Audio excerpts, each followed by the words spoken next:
নমস্কার, বেনের লাইভের সমস্ত দর্শকদের আমরা আবারও স্বাগত জানাচ্ছি আমাদের আজকের এই অনুষ্ঠানে। আজকের আমাদের সাক্ষাৎকার অনুষ্ঠানে আমাদের আজকের অতিথি আমাদের সঙ্গে রয়েছেন বদরপুর সমষ্টির সম্ভাব্য 2021 নির্বাচনের পদপ্রত্যাশী এবং রয়েছেন এই অঞ্চলের সুপ্রতিষ্ঠিত ব্যবসায়ী। এখানকার জনমানুষে ওনার ব্যাপক পরিচিতি রয়েছে রাজনৈতিক দীর্ঘ যাত্রাপথের একটা অভিজ্ঞতা।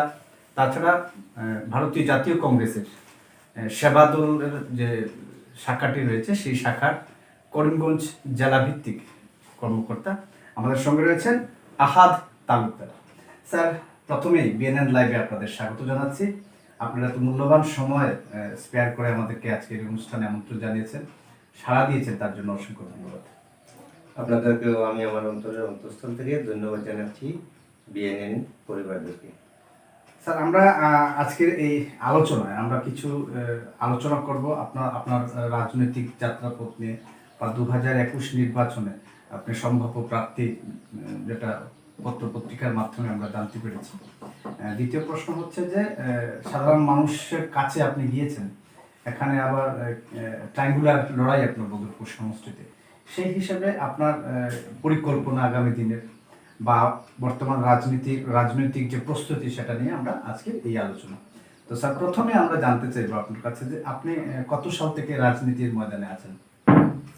দেখুন, আমি আমার কলেজ লাইফ থেকে আমি রাজনীতির সাথে জড়িত। কলেজ লাইফে আমি এনএসইউআই থেকে আমি প্রতিদ্বন্দ্বিতা করেছি করিমগঞ্জ কলেজে স্পোর্টস সেক্রেটারি হিসেবে। আচ্ছা আচ্ছা।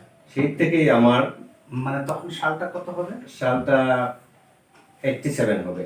মানে 87 সাল থেকে রাজনীতির সঙ্গে? হ্যাঁ, 87 সাল থেকেই আমি রাজনীতির সাথে জড়িত এবং টিল টুডে আমি রাজনীতির সাথে জড়িত আছি। ভারতীয় জাতীয় কংগ্রেসের? ভারতীয় জাতীয় কংগ্রেসের। স্যার, এই যে 87 থেকে আজকে 2020, দীর্ঘ একটা বছর, দীর্ঘ একটা সময় পাড়ি দিয়েছেন, তো বিগত দিনে কি নির্বাচনে প্রতিদ্বন্দ্বিতা কোনো প্রত্যাশা মানে বা সুযোগ পাননি, না প্রত্যাশা ছিল না, এখন কি বিষয়টা? না, তখন আমি স্টুডেন্ট ছিলাম। স্টুডেন্ট লাইফের যে পলিটিক্স, সেটা তো আপনারা জানেনই। আচ্ছা। তো তখন থেকে পলিটিক্স করে করে এসেছি আমি, কিন্তু তখন কোনো প্রত্যাশা ছিল না। আচ্ছা।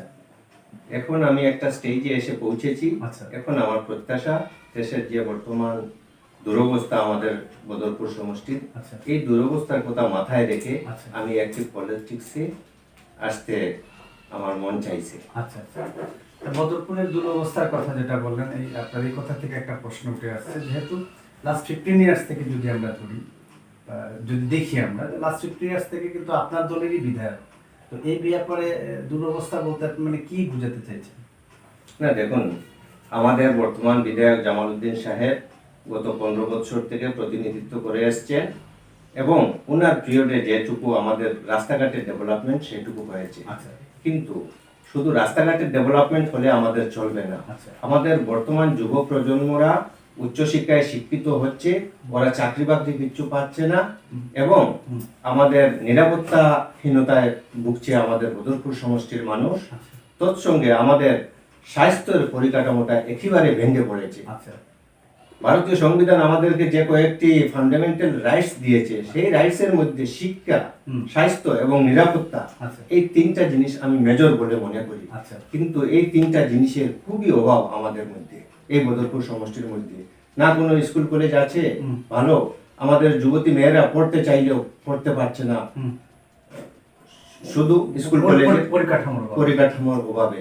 আমাদের এখানে গার্লস কলেজ নেই, গার্লস হায়ার সেকেন্ডারি নেই, গার্লস হাই স্কুল নেই। আর আপনারা নিশ্চয়ই জানেন, আমাদের বেঙ্গলি, হিন্দু বলেন, মুসলিম বলেন, সবাই আমাদের মেয়েদের দিকে একটু সফট দৃষ্টিভঙ্গি নিয়ে চলে। সবাই চায় মেয়েরাই আমাদের সমাজের ইজ্জত। যার জন্য কেউ ইচ্ছা সত্ত্বেও করিমগঞ্জ পাঠাতে পারে না শিলচরে অথবা বদরপুরে, কারণ ইন্টিরিয়র থেকে বদরপুরে যাওয়া আসা, করিমগঞ্জে যাওয়া আসা আমাদের যুবতী মেয়েদের জন্য খুবই কষ্ট হয়। আর যতক্ষণ নারীরা উচ্চশিক্ষায় শিক্ষিত না হবে, ততক্ষণ সমাজ ডেভেলপমেন্ট। তাহলে আপনি বলতে চাইছেন যে বদরপুরের যে তিনটা মৌলিক অধিকারের কথা বলছেন, যেমন স্বাস্থ্য, শিক্ষা এবং বলছেন নিরাপত্তা, যেটার কথা বলছেন, তিনটাই আপনার মনে হচ্ছে যে পুরোপুরি ভেঙে পড়েছে বদরপুরে। তাহলে কি এটা মেনে নিচ্ছেন যে আপনার বিধায়কের ব্যর্থতা? না দেখুন, উনি নিশ্চয় চাইছেন এইগুলো ইয়ে করার জন্য, কিন্তু হয়তো উনি পারেননি, আচ্ছা যার জন্য আমি না পারাটাই তো ব্যর্থতা মনে করব। আচ্ছা আচ্ছা আচ্ছা আমরা একটা জিনিস উপলব্ধি করেছি যে এখানকার যে বদরপুরের যে লাস্ট যে 3বার মানে ধারাবাহিকভাবে উনি নির্বাচিত হয়েছেন, তো আমরা ধরে নিতে পারি যে সাধারণ মানুষ ওনার পক্ষে রয়েছেন। অন্যথায় তো 3বার একজন বিধায়ক মানে লাগাতার জয় করা একটা অসম্ভব বিষয়। তো যেহেতু উনি লাগাতার ধারাবাহিকভাবে এখানে জয় নিশ্চিত করেছেন, সেই জন্য সাধারণ মানুষ ওনার সঙ্গে আছেন। এবারে 2021 নির্বাচনে আপনি প্রতিদ্বন্দ্বিতা করছেন মিত্রজোটের। মিত্রজোট বলতে কংগ্রেস ইউডিএফের যে মিত্রজোট সামনে এসেছে, আমরা দেখেছি যেটা এখনো কিন্তু চূড়ান্ত কোনো সিদ্ধান্ত নেওয়া হয়নি। তো আপনাকে সাধারণ মানুষ বা বদরপুরের মানুষ আপনাকে সমর্থন করবেন, আপনি বদরপুরবাসীর জন্য কি পরিকল্পনা রেখেছেন বা কি প্রস্তুতি যদি একটু বলেন আমাদের? দেখুন, যদি আমরা মিত্রজোট বলি তাহলে কিছু কমই বলা হবে, আমাদেরকে মহাজোট বলতে হবে। আচ্ছা আরো বিভিন্ন ছোট ছোট রাজনৈতিক দল আছে, ওদেরকে সঙ্গে নিয়ে এই মহাজোট গঠন করা হবে। আচ্ছা আর আমি সেই মহাজোটেরই সম্ভাব্য প্রার্থী। আমার এগুলো থাকবে বেসিক ফান্ডামেন্টাল রাইটস গুলো ইমপ্লিমেন্টেশন করা, আমার থাকবে মুখ্য উদ্দেশ্য। আচ্ছা আমি আগে যে 3টে জিনিস বললাম, খাদ্য, বস্ত্র, বাসস্থান, এগুলোরও আমাদের দরকার আছে। হ্যাঁ হ্যাঁ এখন মানুষে 2 টাকা 1 টাকা কিলোতে চাউল পাচ্ছে, শুধু চাউল দিয়ে আমাদের সমাজটা চলবে না। আমাদের সমাজের অন্যান্য আরো নিত্য প্রয়োজনীয় অনেক জিনিসের দরকার আছে। আচ্ছা শুধু চালের দিকে চেয়ে বসে থাকলে আমাদের হবে না। এখন এই মুহূর্তে বিশ্বের দিকে আমরা তাকাতে হবে, কি বিশ্ব এখন চাইছে কি মঙ্গল গ্রহে গিয়ে ঘর বাড়ি বানানোর জন্য। আর আমরা এখানে যদি এইসব শুধু রুটি কাপড়ার মোগানের জন্য যদি আমরা চিন্তা ভাবনা করি, তাহলে আমাদের সুদূর প্রসারী চিন্তাধারা কোনোদিনই বাস্তবায়িত হবে না। যার জন্য আমি বদরপুরের জনগণ এবার চাইছে শিক্ষিত লোক এবং কর্মতৎপর লোক, আচ্ছা যে নাকি সমাজের জন্য কাজ করতে পারে, সেরকম লোকের জন্য এখানকার কিছু বুদ্ধিজীবী, কিছু স্টুডেন্ট, সেই সব যুবরা আমাকে চাইছে যে আপনাদের মতো এক লোক এসে আমাদের প্রতিনিধিত্ব করার জন্য।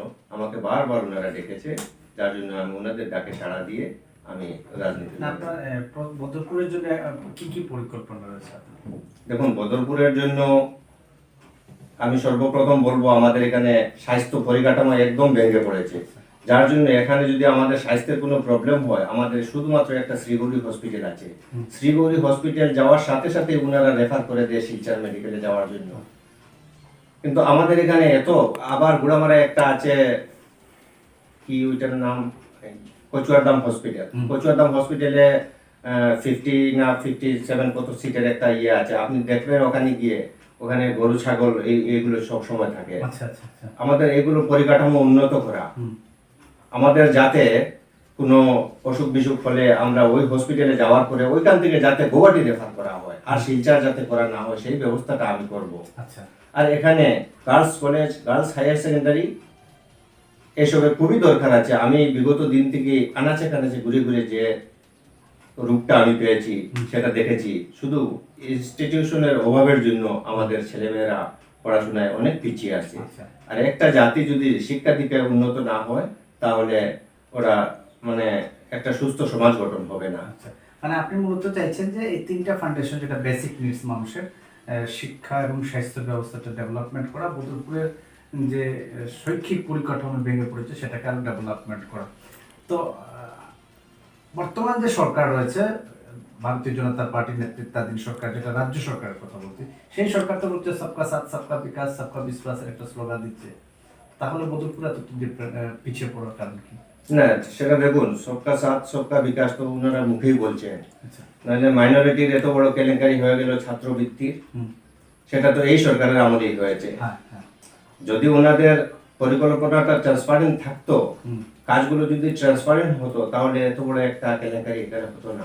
আমি বারবার সিবিআই তদন্ত দাবি করেছি, স্কুলের হেডমাস্টার থেকে নিয়ে একদম হাইয়ার অথরিটি পর্যন্ত এটার সাথে জড়িত আছে। আমি আপনাদের মাধ্যমে আবার জানিয়ে দিতে চাই যে এটা সিবিআই তদন্ত করা হোক। ওনাদের শুধু মুখে স্লোগান আছে সবকা সাথ সবকা বিকাশ, আমি বলবো সবকা সাথ সবকা বিনাশ, সবকা বিনাশ।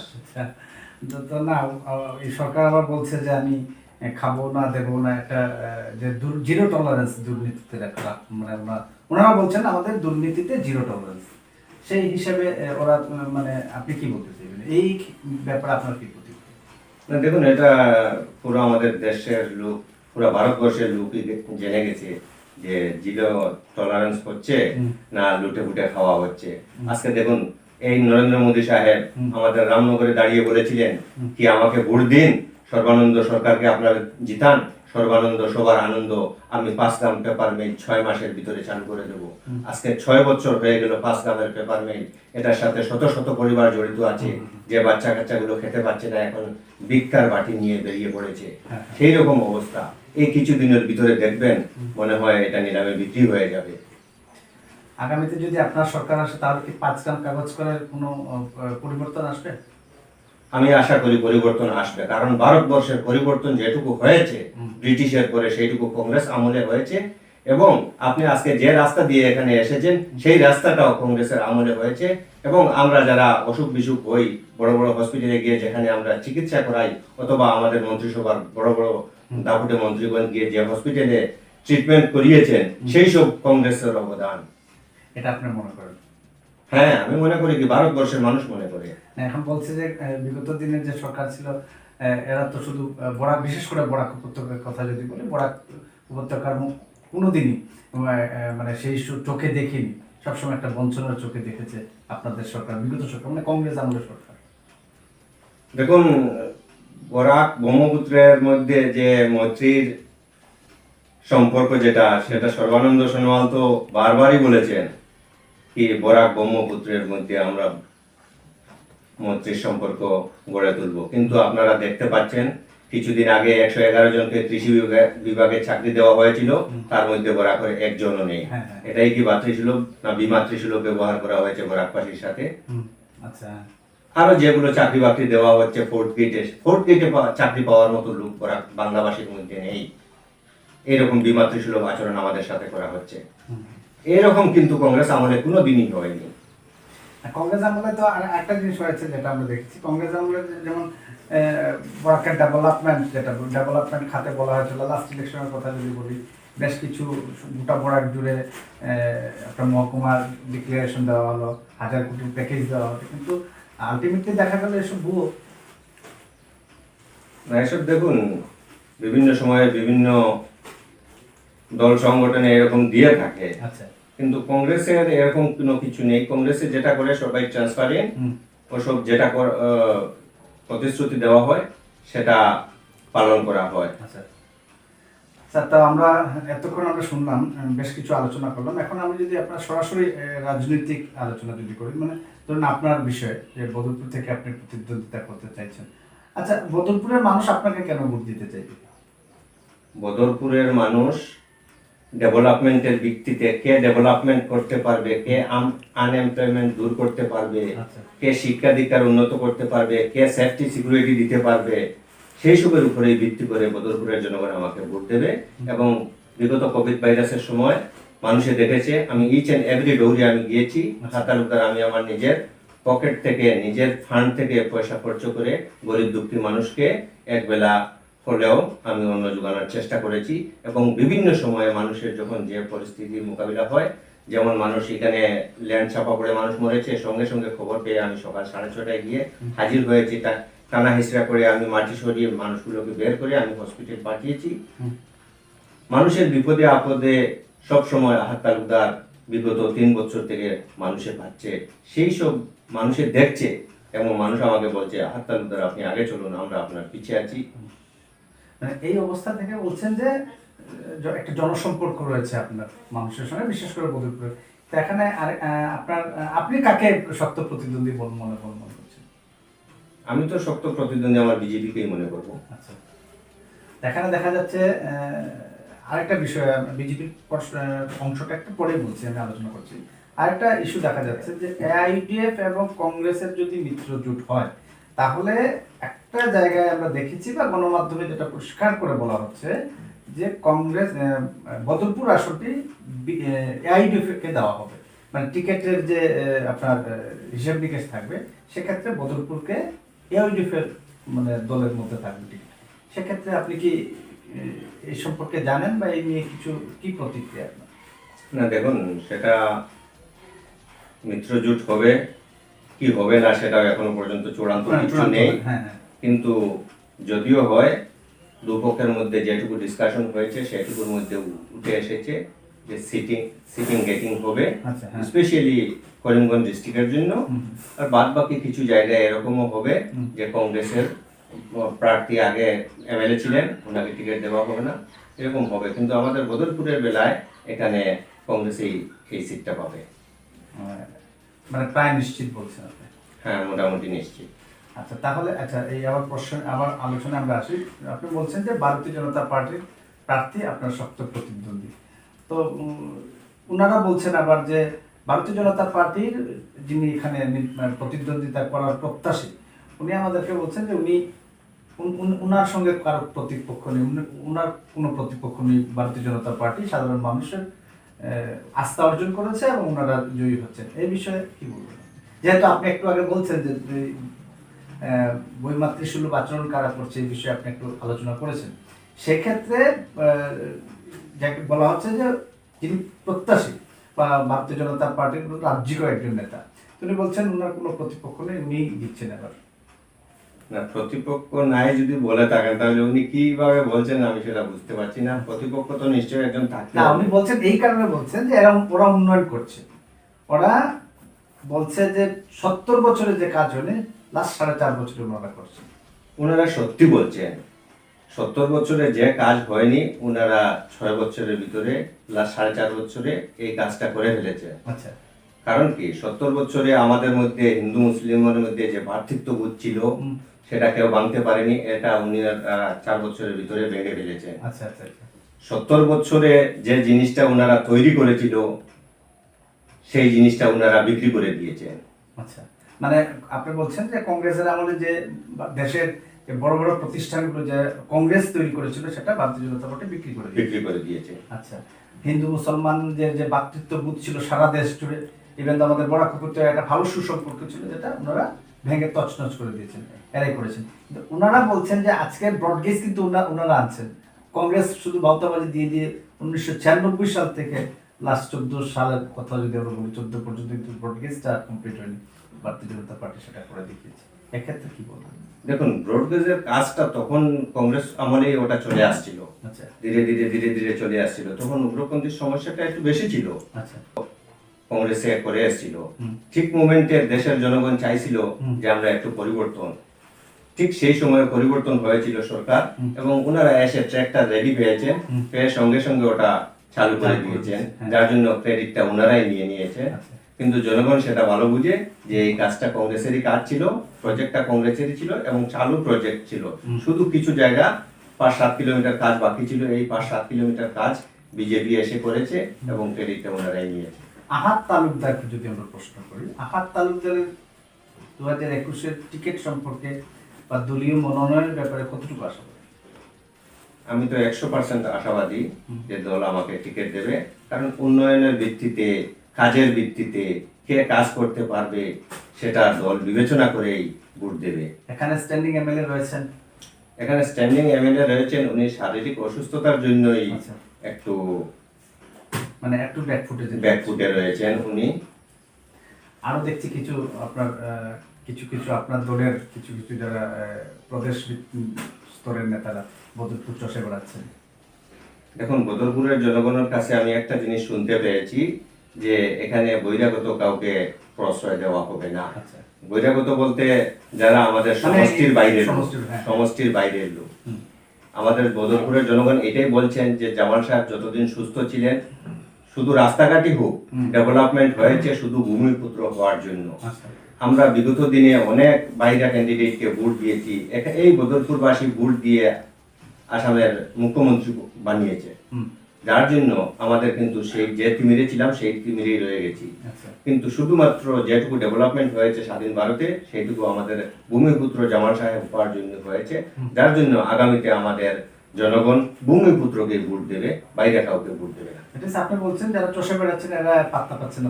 হ্যাঁ, টোটালি পাত্তা পাচ্ছে না। আচ্ছা, দ্বিতীয়ত আরেকটা যদি প্রশ্ন করি আমরা, আপনার যে সমষ্টি বদরপুর সমষ্টি রয়েছে, সমষ্টির একটা জিওগ্রাফিক্যাল এরিয়া যেটা বলে, বা আপনি যদি ডেমোগ্রাফিক যদি বলি, একটা বুট প্যাটার্নের একটা বিরাট একটা ফারাক তৈরি আছে আছে যেটা, বা গ্রামান্বয়নের ক্ষেত্রে যদি দেখি একটা বিস্তর এরিয়া নিয়ে গ্রামান্তর রয়েছে, সেখানে কিন্তু অনেকটা আপনার বুট বিভাজনের একটা ক্ষেত্র তৈরি হয়। বিগত নির্বাচনে আমরা দেখেছি। এক্ষেত্রে এবার কি সেই একটা প্রভাব পড়বে, বা এরকম কোনো স্থিতি তৈরি হবে বলে মনে করেন আপনি? না দেখুন, সেটা একটা তো প্রভাব পড়বেই, কিন্তু এবার জনগণ খুবই আমাদের মানে কনসাস আছে কিন্তু এবার জনগণ। আচ্ছা, এবার জনগণ এরকম ভাবে ভোট দেবে যাতে ওনাদের ভোটটা বেকার না যায়, সেই হিসাবে ওনারা ভোট দেবে এবং উন্নয়নের ভিত্তিতে ভোট দেবে। ধর্মীয় মেরুকরণের কোনো চান্স নেই এখন? আমার মনে হয় না, মানুষ বুঝে গেছে যে আমাদের ধর্ম নিয়ে কোনো লাভ হবে না, আমাদের ডেভেলপমেন্ট অ্যাক্টিভিটিস নিয়ে, ডেভেলপমেন্ট চিন্তাধারা নিয়ে আমাদেরকে চলতে হবে। ধর্ম যার যার, আমাদের দেশ সবার, যার জন্য দেশের ডেভেলপমেন্ট আমাদের পাবলিক চাইছে। এবার এক্ষেত্রে কি বলবেন এবার আপনারা সরকার গঠন করছেন? হ্যাঁ, নিশ্চয়, এবার আমরা কংগ্রেস সরকার গঠন হবে আসামে, সেটা শুধু সময়ের অপেক্ষা। আচ্ছা, আমরা দীর্ঘ সময় আপনার সঙ্গে আলোচনা করলাম। আরেকটা জিনিস আমরা জানতে চাইব, যদিও এটা শুধু বদরপুর নয়, আমাদের বরাক উপত্যকার ভিত্তিক কথাগুলো। সারা বরাকে আপনি যেহেতু করিমগঞ্জ ডিস্ট্রিক্টের একজন কর্মকর্তা কংগ্রেসের, বিশেষ করে আমি কংগ্রেসের করিমগঞ্জের কথা যদি বলি, করিমগঞ্জে আপনারা কতটা সিট পাচ্ছেন? করিমগঞ্জে মোটামুটি আমরা 5টাই পাবো বলে আশাবাদী। আচ্ছা, বিজেপি বলছে ওনারা 4টা পাবেন। না, আমার মনে হয় না, বলতে পারেন, কিন্তু আমরা চষে বেড়াচ্ছি, আমরা দেখছি উন্নয়নের ভিত্তিতে কাজ হবে, ভোট হবে, যার জন্য আমরা 5টাই পাবো। আচ্ছা, সংবাদ মাধ্যমে আরেকটা গুঞ্জন চলছে, বা আমরা দেখেছি গণমাধ্যমে, যে যদি ভোট সিট সেটিং যেটার কথা বললেন আপনি, মৃত্যুযোগ যদি হয়, বদরপুর থেকে সিদ্দিক আহমেদকে নাকি খেলানোর একটা প্রয়াস চলছে দলীয় স্তরে। না, দলীয় স্তরে এরকম কোনো কিছু আমি শুনিনি। আচ্ছা, এবং সিদ্দিক আহমেদ সাহেব নিজের সমষ্টি থেকেই খেলবেন, সেটা আমার কাছে যতটুকু খবর আছে আচ্ছা, সেটার উপরে ভিত্তি করে আপনাকে বলছি। উনি নিজের সমষ্টি ছেড়ে অন্য কোথাও যাবেন না। আচ্ছা। এবং উনি বিগত দিনে বলেছেন যে আমি আমার সমষ্টি থেকেই খেলবো এবং কংগ্রেসের টিকিটেই খেলবো। আচ্ছা, বেশ কিছু আমরা আলোচনা করলাম। আপনি এখন যদি আমরা একটু সংগঠন নিয়ে যদি আলোচনা করি, আপনি এই যে একটু আগেই বললেন, আপনার কোথা থেকে বেরিয়ে আসছে যে এবারে আপনারা সরকার গঠন করছেন এবং বিশেষ করে করিমগঞ্জে আপনারা 5টি আসন পাচ্ছেন। স্যার, এই জায়গায় যদি সংগঠনের প্রশ্ন, আপনাদের সংগঠন তো খুব একটা যে সাংগঠনিক তৎপরতা তো লক্ষ্য করা যায়নি, সেক্ষেত্রে কিভাবে বলবেন যে 5টি আসন আপনারা পাবেন? দেখুন, আমাদের সংগঠন খুবই মজবুত সংগঠন, এবং এটা আজকের নয়, এটা স্বাধীনতার 129 বছরের সংগঠন, যার জন্য আমাদের বিভিন্ন শাখা প্রশাখা আছে। আমি বলতে চাইছি যে এখন কি আপনার মনে হয় না এই সংগঠনিক কিছু খেই হারিয়ে ফেলছে? না, সেরকম কিছু নাই, কিছু খেলিমেলি হয়, কিন্তু আবার সেটা সময় আসলে পরে ঠিক হয়ে যায়। এখন আমাদের সাংগঠনিক কাজ খুবই দ্রুত গতিতে চলছে। এরকম তো শোনা যায় যে আপনাদের কংগ্রেসের মধ্যে, বিশেষ করে আপনার ডিস্ট্রিক্টের কথা যদি বলি, কয়েকটি লবি কাজ করছে, সিদ্দিক লবি, সতুরাই লবি, কমলাপুর লবি, এরকমটা লবি, এরকম কি এই বিষয়ে কি আপনার কিছু বলার আছে? না, আমাদের কংগ্রেসের ভিতরে সেরকম কোনো লবিবাজি নেই, সেটা হিয়ারসে শোনা কথা, এটার কোনো সত্যতা নেই। আচ্ছা, মানে আপনি বলতে চাইছেন যে পুরো সংগঠনের মধ্যে দিয়ে আপনারা নির্বাচন লড়বেন? হ্যাঁ, একদম মজবুতির সহিত আমরা সংগঠনের মাধ্যমে নির্বাচন লড়বো, এবং খুবই স্ট্রং সংগঠন আমাদের, সেটাতে কোনো আমাদের দ্বিমত নেই। বিগত দিনে তো আপনাদের যে সংগঠন রয়েছে, আমি যদি করিমগঞ্জের কথা ছেড়ে দিয়ে বদরপুরের কথা বলি, বদরপুরে তো তেমন তৎপরতা লক্ষ্য করা যায়নি যে আপনাদের সংগঠন রয়েছে, যেখানে ভারতীয় জনতা পার্টি সাংগঠনিক দিক দিয়ে অনেকটা এগিয়ে গেছে। হ্যাঁ, যেটা বিভিন্ন পত্র পত্রিকায় দেখেছি, বা যদি আপনি রাস্তায় দেখুন বা আপনারা অনুভব করেন, তাহলে বুঝতে পারবেন যে ভারতীয় জনতা পার্টি একটা স্ট্রং সাংগঠনিক ক্ষেত্র ওনারা তৈরি করছেন। তো সেক্ষেত্রে ভারতীয় জাতীয় কংগ্রেস একটা ব্যাকফুটে মনে হয়। না দেখুন, ভারতীয় জাতীয় কংগ্রেস সাংগঠনিক দিক দিয়ে কোনো ব্যাকফুটে নেই। ভারতীয় জাতীয় কংগ্রেসের শাখা সংগঠন যেগুলো আছে খুব মজবুতির সহিত কাজ চলছে, এবং আমাদের ওয়ার্ড ভিত্তিক হোক পঞ্চায়েত ভিত্তিক হোক, ব্লক কমিটি হোক, খুবই মজবুতির সহিত আছে এবং কাজ চলছে আমাদের। আপনারা যে মজবুতির কথা বললেন, আমরা একটা বিষয় মানে সেই বিষয়টা হচ্ছে যে ভারতীয় জাতীয় কংগ্রেস 2016 নির্বাচনের প্রাক মুহূর্তে যেভাবে দলের সাংগঠনিক একটা আভ্যন্তরীণ একটা অন্তর্কুন্দল প্রকাশ্যে এসেছিল, সেই অন্তর্কুন্দল থেকে কি বেরিয়ে আসতে পেরেছে এই মুহূর্তে দল? হ্যাঁ হ্যাঁ, সেরকম কোনো অন্তর্কুন্দল বর্তমানে আমাদের দলের মধ্যে নেই এবং খুব স্মুথলি আমাদের কাজ চলছে। মানে আপনারা একজুট হয়ে লড়বেন? একজুট হয়ে আমরা লড়বো। আচ্ছা, এআইডিএফ এর সঙ্গে যদি মিত্রতা আপনারা মানে এখনো যদিও চূড়ান্ত হয়নি, যদি চূড়ান্ত হয়ে যায়, অনেকে বলছেন যে এআইডিএফ যদি কংগ্রেস মিত্রতা করে তাহলে কংগ্রেস দুর্বল হয়ে যাবে, এআইডিএফ বেড়ে উঠবে, এরকম কোনো? না, এরকম কিছু নেই। যখন মিত্রতা হবে, একটা আন্ডারস্ট্যান্ডিং হবে, এখানে দুয়ে মুচে শেষ হয়ে যাওয়ার মতো কোনো প্রশ্নই আসে না। এটা আমাদের আন্ডারস্ট্যান্ডিং এর ভিতরেই চলবে। কারণ কি, সেটা হবে শুধু এআইডিএফ এর সাথে নয়, অন্যান্য আরো দল সংগঠন যেগুলো আছে সেগুলোর সাথেও আমাদের বোঝাপড়া হবে। তো সবাই মিলে আমরা আমাদের মহাজোট হবে, মহাজোটে যে প্রার্থী হবে সেখানে আমাদের কোনো দ্বিমত নেই। আচ্ছা, লাস্ট আমি একদম শেষ পর্যায়ে আমরা অনুষ্ঠান চলে আসছি, তো শেষ পর্যায়ে আমরা কিছু প্রশ্ন আপনার বলবো। দেখুন, 6 নং ধারা ইমপ্লিমেন্ট হচ্ছে, যেটা সরকার বলছে যে একটা খসড়া মাত্র তৈরি হচ্ছে, কোনো ফাইনালাইজেশন কিছু হয়নি। এতে দেখা গেছে যে বিশেষ করে বাংলা ভাষাভাষীকে দ্বিতীয় শ্রেণীর নাগরিক বলে একটা আখ্যায়িত করার একটা পরিকল্পনা চলছে, বর্তমান সরকার করছে। এক্ষেত্রে ভারতীয় জাতীয় কংগ্রেসের আগামী দিনে কি ভূমিকা থাকবে? এখন ভারতীয় জাতীয় কংগ্রেসের কি ভূমিকা থাকবে না থাকবে সেটা আমি বলবো না। আমি বরাক ভ্যালির ছেলে হিসাবে, বাংলাভাষীর ছেলে হিসাবে আমার মুখ্য ভূমিকা থাকবে যাতে বাংলাভাষীরা দ্বিতীয় শ্রেণীর নাগরিক না হয়, বাংলা ভাষাটা যাতে আমাদের দ্বিতীয় শ্রেণীর নাগরিক না হয়, সেই হিসাবে আমরা লড়বো, সেই হিসাবে আমি কাজ করে যাব। মানে আপনারা রিপুন বরার নেতৃত্বে লড়াই করবেন? হ্যাঁ, রিপুন বরার নেতৃত্বে আমরা লড়াই করবো। আচ্ছা, এখানে আরেকটা প্রশ্ন যদি উঠে আসে আপনার কংগ্রেস থেকে, আপনার প্রাক্তন সিএম বা মুখ্যমন্ত্রী তরুণ গগৈ কিন্তু এখনো গদি ছাড়ছেন, এখনো কিন্তু সে জায়গায় রয়েছেন, রাজনীতিতে আছেন। একটা গুঞ্জন শোনা যাচ্ছে যে উনি নাকি ওনার ছেলেকে গৌরব গগৈকে প্রজেক্ট করতে চাইছেন, সেখানে একটা দ্বিমত তৈরি হচ্ছে আপনার প্রদেশ স্তরে। না, এরকম কিছু নেই। আমাদের সিনিয়র লিডাররা যে আলাপ আলোচনা করেছেন সেটা নির্বাচনের পরবর্তী সময়ে চিফ মিনিস্টারকে হবেন, সেটা পরবর্তী সময়ে ডিসিশন নেওয়া হবে। এরকম কোনো গুঞ্জন নেই আমাদের দৃষ্টিতে। বদরপুর এলাকাবাসীর জন্য যদি হাত তালুকদার কিছু বলে কি বলবেন? এই মুহূর্তে আমি বদরপুরের জনসাধারণের বর্তমান কোভিড ভাইরাসের যে ভয়াবহতা চলছে, সেই মুহূর্তে আমি আমার জনগণকে বলবো যে আপনারা ঘরে থাকুন, সুস্থ থাকুন, কোভিড প্রোটোকল মেনে চলুন।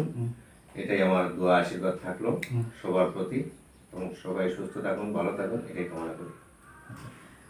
ধন্যবাদ আবারও এতক্ষণ সময় আমাদের সঙ্গে গুরুত্বপূর্ণ কিছু আলোচনা করলেন, এবং আপনি বললেন যে 5টা আসন এবারে আমরা করিমগঞ্জ জেলা থেকে পাচ্ছেন, এবং আরেকটা প্রশ্ন করলেন যে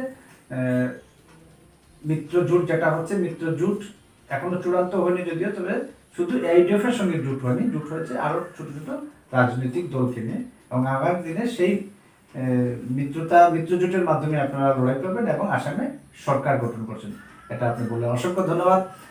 আমরা এতক্ষণ আলোচনা করলাম বিশিষ্ট ব্যবসায়ী, কংগ্রেস নেতা, 2021 বিধানসভা নির্বাচনের 5 নং বদরপুর সমষ্টি থেকে মিত্রজোটের সম্ভাব্য প্রার্থী আহাত তালুকদারের সঙ্গে। ধন্যবাদ স্যার, এতক্ষণ সময় আপনি আপনাদের বিএনএন পরিবারকে আমি আমার অন্তরের অন্তঃস্থল থেকে ধন্যবাদ জানাচ্ছি। ভালো থাকুন, সুস্থ থাকুন।